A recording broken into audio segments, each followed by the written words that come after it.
Syedaralun, Badan Jalan Desa Lawedeski 1, Kecamatan Babul Makmur menghubungkan ke Desa Pordomoan, Kecamatan Lawe Sigala-Gala, Kabupaten Aceh Tenggara rusak. Kondisi jalan retak-retak bebatuan, bergelombang dan berlubang.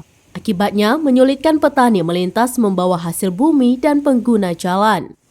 Sejumlah petani di daerah tersebut mengatakan jalan tersebut sudah bertahun-tahun dibiarkan rusak.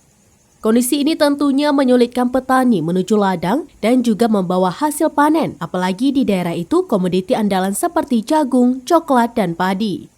Jalan itu merupakan sarana vital masyarakat untuk menuju ke lahan pertanian dalam arti luas. Selain itu, juga menjadi jalan alternatif menuju Kecamatan Babur Rahmah dan daerah lainnya. Warga berharap jalan segera diperbaiki agar memudahkan para petani mengangkut dan memasarkan hasil bumi.